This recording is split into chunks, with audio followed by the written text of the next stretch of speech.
Hello everyone, welcome back to my channel. इस video में बात करेंगे वेशभूषा को लेकर। कल हमने किया था स्त्रियों की वेशभूषा। आज हम करेंगे पुरुषों के द्वारा पहनी जाने वाली जो वेशभूषा है, जो हमारे हरियाणा राज्य में पहनी जाती है। और ये जो है ये आपका हरियाणा जीके का स्टैटिक पार्ट है, जो कि जीके के क्वेश्चंस आते हैं यहाँ से। इसके बाद हम करेंगे आभूषण के ऊपर, और फिर मैं मेले, फिर आपके त्योहार और योजनाएं, वो सब करते हुए धीरे धीरे करेंगे।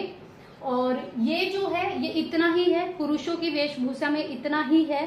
स्त्रियों की थोड़ी ज्यादा थी, पॉइंट्स ज्यादा थे, तो वो मैंने इरेज करके लिख दिए थे। आज जरूरत नहीं है इस पर, ये जो है वो एनफ है, मोर देन इनफ। मतलब मैंने सारे पॉइंट्स इंक्लूड किए हैं, और यही है आपका जो पुरुषों द्वारा पहना जाता है। बहुत ही छोटी सी वीडियो और बहुत इजी है।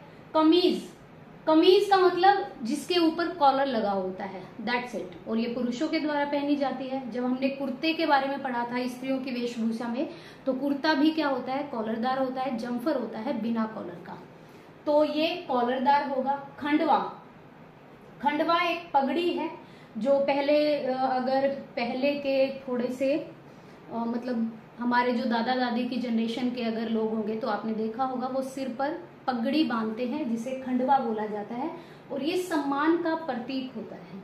ठीक है। कुर्ता पायजामा, कुर्ता भी और पायजामा। कुर्ता हमारा गोल बाहों वाला होता है, यहाँ तक पूरी बाजू होती है, बटन लगे होते हैं, गोल होता है, एक तरफ का बिना कॉलर का।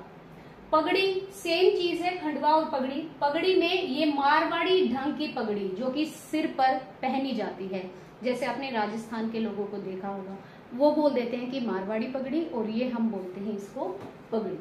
साफा क्या होता है, साफा बांधना। सैनिक फैशन की पगड़ी, मतलब जो हमारे सोल्जर हैं, जो जिस तरह से कवर करते हैं अपने सिर को, उसको कहते हैं साफा। और अगर उसी तरह की कोई पगड़ी बांधता है तो उसको कहते हैं साफा। पाग, राजपूताना ढंग की बड़ी पगड़ी। पाग मैं आपको बता दूं, शादी ब्याह में भी दिया जाता है पाग। और अगर किसी की मौत हो जाती है, जहां तक मैं गलत नहीं हूं, अगर मैं गलत हूं तो करेक्ट कीजिएगा, तो उसमें भी दिया जाता है पाग। तो पाग होता है राजपूताना ढंग की बड़ी पगड़ी। अंगरखा क्या होता है, अंगरखा गणमान्य, जो कि एक सोफिस्टिकेटेड पर्सन है, जिनका कुछ ओहदा है समाज में, गणमान्य लोगों का नीचे तक झूलता कलीदार पहनावा, पुराने दरबारी ढंग का। अगर आपने मुस्लिम कम्युनिटी के लोगों को देखा होगा तो उनका कुर्ता और हमारा जो कुर्ता होता है वो दोनों अलग तरीके के होते हैं। ठीक है, उनका कलीदार होता है, उसी को क्या कहते हैं, अंगरखा।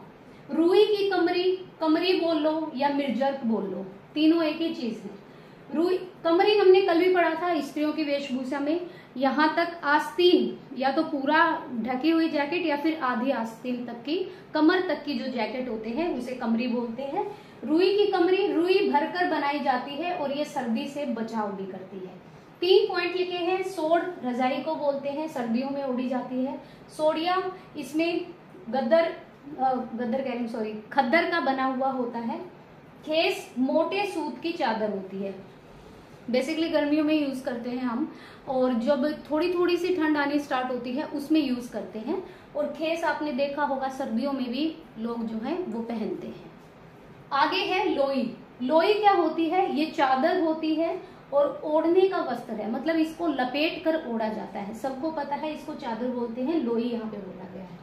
बंदर टोपी क्या होती है, जब हम सर्दियों में जाते हैं ना कैप लेने, तो मंकी कैप दे दीजिएगा भाई, उसे ही कहते हैं बंदर टोपी।